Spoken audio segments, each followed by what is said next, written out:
Bismillahirrahmanirrahim. Assalamualaikum warahmatullahi wabarakatuh.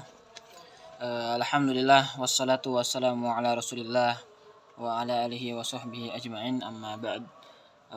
Pertama-tama marilah kita panjatkan puji serta syukur kita kepada Allah Subhanahu wa taala yang telah memberikan kita nikmat sehingga kita diberikan kesehatan untuk bisa mengerjakan pada kesempatan ini, yaitu untuk mengerjakan ujian akhir semester ya di pelajaran Thoroz atau kitab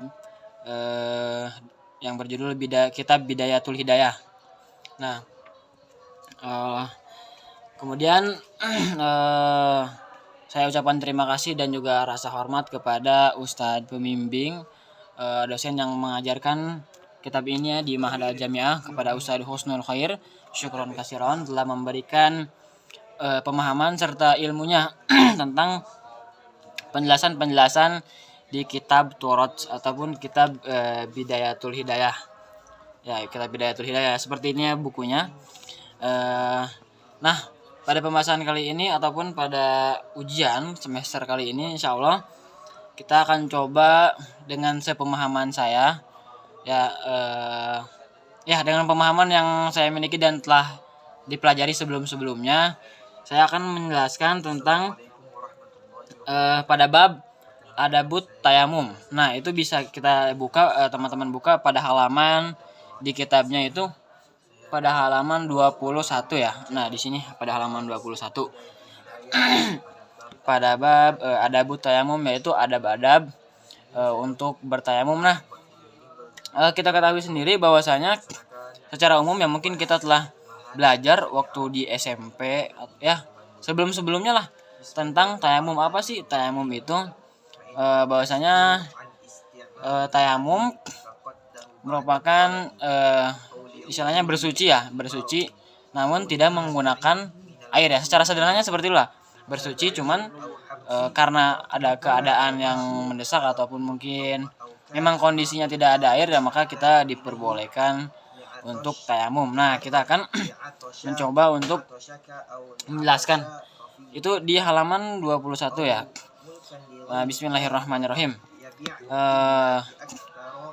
Untuk itu saya akan menjelaskan tidak seutuhnya semua dari kitab ini, mungkin akan mengambil beberapa poin ya. Di antara yang pertama itu di poin pertama di sini ada yang di dalam kurung, bisa kita baca. Fa inna ajuzat ismin an isti'malil ma li faqdihi ba'da tulab aw li udrin min mardin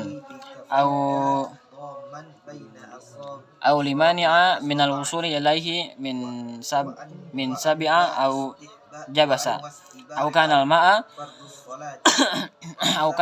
hadir tahtaju ilaihi li'atshika aw li'atshi rafiqika aw mulkan li ghairika walam yabi'a illa bi akthar min thamanil misli aw kana bika jaraha aw mardo takhaf minhu ala nafsika fasbir hatta yadkhulu waqtal faridah. Nah, di beberapa poin ini penjelasannya yaitu jika kita tidak mampu untuk menggunakan air ya, tadi ada uzur karena ketiadaan air. Setelah mencari, jadi kita mencari dulu nih.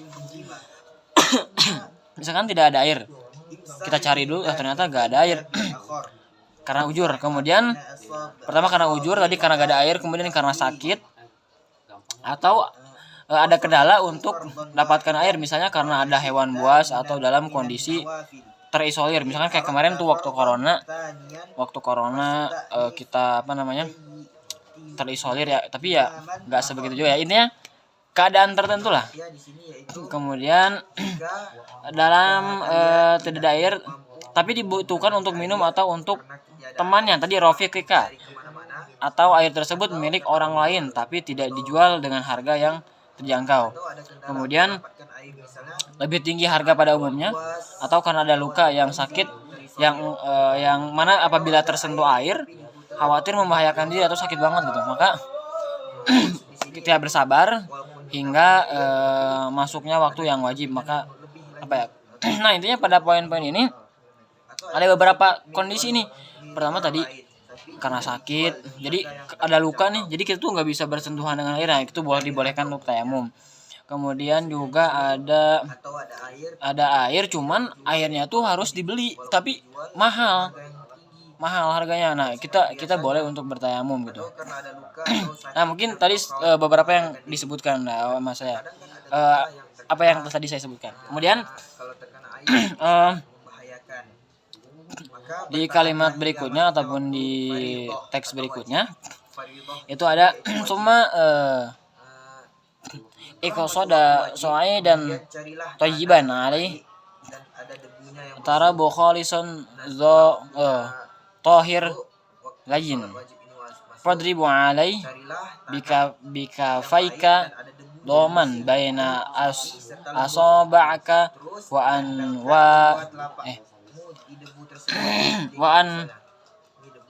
wa in was tabahati faridos shalah wamsah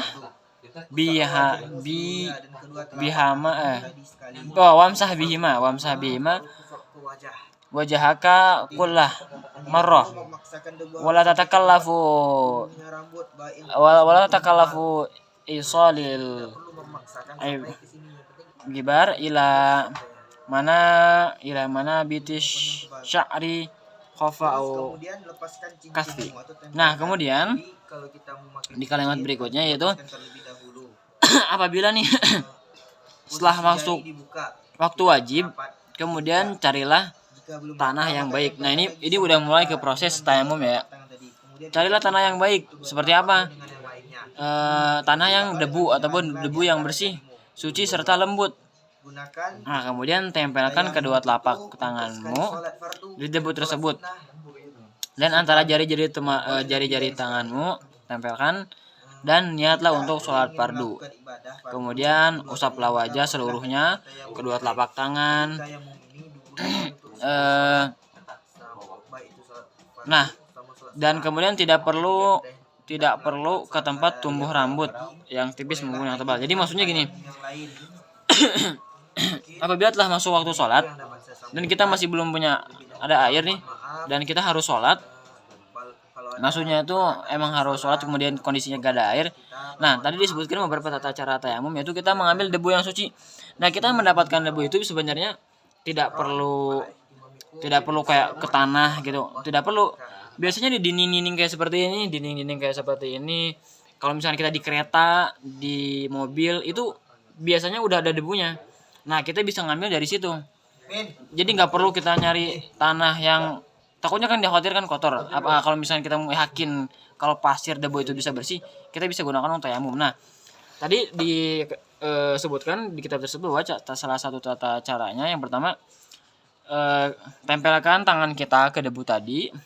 Nah, disertakan dengan niat untuk melaksanakan sholat fardu ya. Kemudian tadi beberapa yang diusap, di antaranya itu jari telapak tangan, kemudian ke sela-sela jari, kemudian kedua tangan, serta seluruh wajah. Mungkin kalau misalkan pakai kacamata itu boleh dilepas. Nah, jadi diusap segini aja, tapi tak perlu sampai ke sela-sela rambut ke sini, tidak perlu. Nah, cukup seperti wudhu biasa, dan nggak usah kumur-kumur ya, karena memang ini kan bukan pakai air ya. Nah, seperti itu ya. Untuk penjelasan lebih detailnya mungkin bisa dilihat pada penjelasan ustadz yang lainnya yang mungkin lebih yakin gitu. Cuman saya juga dulu pernah praktek ya sekiranya seperti itulah, kita tempelkan satu, kemudian baca doa di satu ini diusap gitu. Dan cukup sederhana sebenarnya, cukup simpel ya tayamum itu. Nah, mungkin itu saja yang bisa saya sampaikan ya, berhubung juga waktu maksimal 10 menit. Baik, syukran Allah. Wassalamualaikum warahmatullahi wabarakatuh.